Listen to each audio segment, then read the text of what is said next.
So I thought I'd take the little boat out and go fishing. And when I went to check the oil in the reservoir, I was absolutely terrified at what I saw. Let me show you. I hope you guys can see this. If you'll notice, that is not oil at all, but gasoline.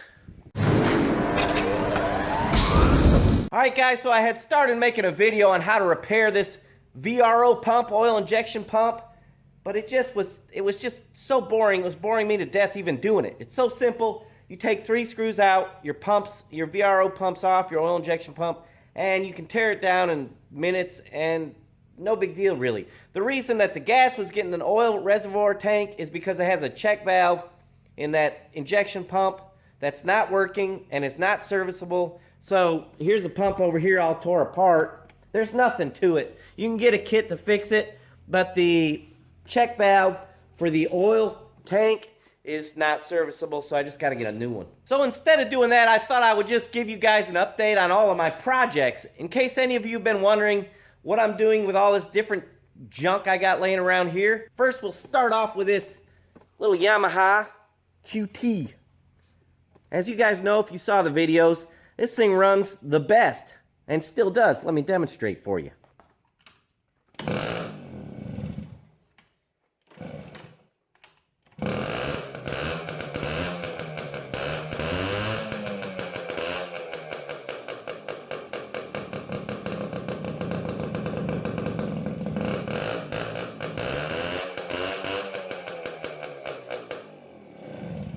So yeah, that thing runs awesome. I've been just riding it around the yard, down the road a little bit, and it still needs brakes, still needs work.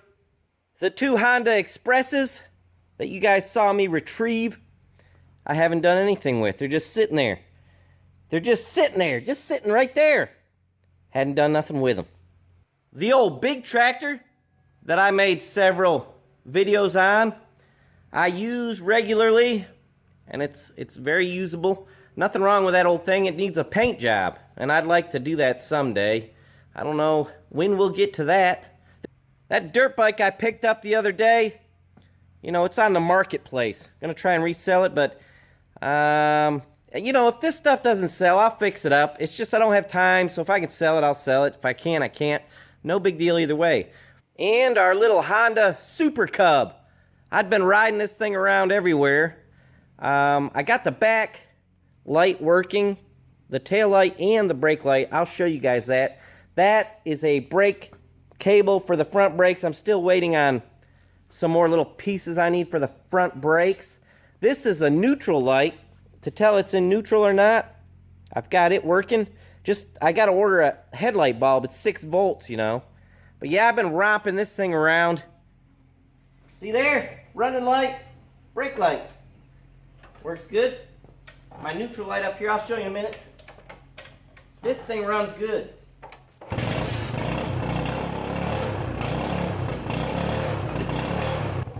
And that really started first kick, first day, you know, for today. It does start and run good. It always needs to warm up though. I mean, but it's sitting there idling right now. So check that out. See that blue light? That means it's in neutral. Watch this. It's pretty cool. There you go. She's in gear. And I can prove it to you.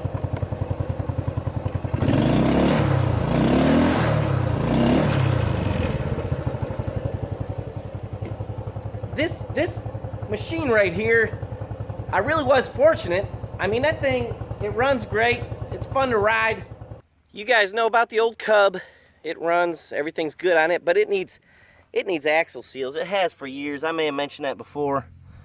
The gear oil leaks out, I don't know, from the axle, from behind the bull gears or whatever. Who knows if I'll ever fix that. I just keep, you know, filling it and checking it. It doesn't leak that bad. And for my buddy, Rev It Up, look at there. I have all my trucks in a row. He never thinks I have my trucks in a row, but I do. See there? All my trucks are in a row. Get it? Get my little pun there? And there's the truck bed and the trailer fender. We'll talk about the trailer a little bit too. But first, the truck. I really want to get started back on the truck again. I think what's held me back is just thinking about how I want to do it. I can't decide if I want to cut out like the firewall on that new truck and floor, cut all that out, weld it into the old cab, you know, so it fits on the frame. There's so many different things I've been thinking about that it has stalled me on this project. Okay, and I brought the trailer up. Max said I gotta weld 2 braces from here to there, somewhere or another. He said that it won't be strong enough and it'll bend my little trailer, so kind of gotta do what he says because he knows a lot more than I do. The back wheels I started to polish. I polished these 2 wheels. I may make a video on that showing you guys how I polished them. And there are other videos on that. But yeah, I never did finish that other fender. I need to. But I did do the ramps and I want to show them to you because they came out pretty good, I thought. I was working on putting pins for these ramps to hold them in. So I did it like that. This is just a square nut I welded in. Let me pop that off. Pull that out. And look here. See how I can fit my fingers right under there? My hot little hand will fit right under that ramp. Look at that. And I'm going to show you why. Let me pluck them out of there and I'll show you what's going on. I have videos on this trailer fixing it. You'll remember the ramps were all bent up. So I ended up welding this angle iron down both sides. And, you know, fixing the bad welds, all that. And what that did was it put a bow in this ramp, a nice bow in it. Also, because it's made like this, it slides right out because it's only got to slide on these 2 guides, you know.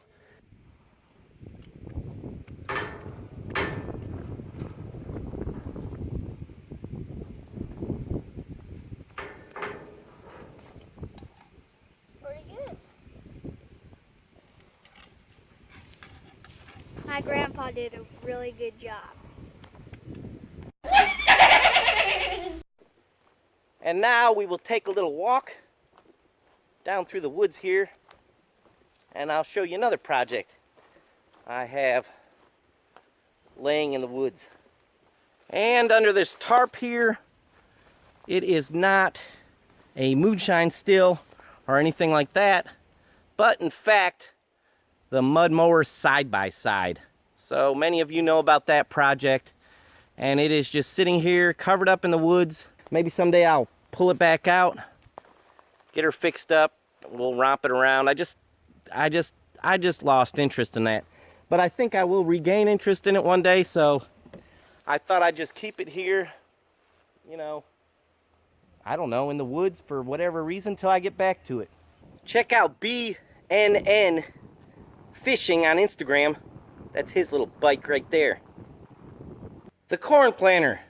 Do you want to see how the corn came up and also the beans? Let me show you.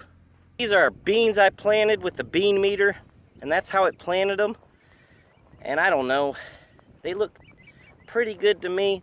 So there is how the corn came out so far, and it's looking pretty good, and that's how the planter planted it. I just thought if you guys were interested in that. It's not perfect, but it's good enough for me. I think I said that before. And there it is up through there. At the end of the day, the boat project not working out was actually a good opportunity for me to catch you guys up on all the projects around here. And I don't know which way to turn right now. I've got so many things on my mind on what I'm gonna do next. My videos, guys, take 2 or 3 days to make, you know, one video. I mean, doing the work, editing them, and all that. So, you know, I've got to use my time wisely, and I can't make decisions right now on what to do. I'm at a loss. I would like to go for a romp. I'm thinking about making just a good old romp video on this bike, you know, when I get the front brakes on it, and I was going to clean it up and get it all going. That's one thought. And I also would love to work on the 2 Expresses. You know, I'm sounding kind of silly now because I'm wanting to work on everything, guys, and I just can't decide which one to do. The truck has been pulling at me here lately. I keep thinking, man, I'd love to drive that truck, and we need to get back to work on that. I'm sure you guys all have an opinion on what I should do next, and I'd love to hear your opinions in the comments. That's all I have for you guys, just an update. I hope you enjoyed it. We'll see you next time.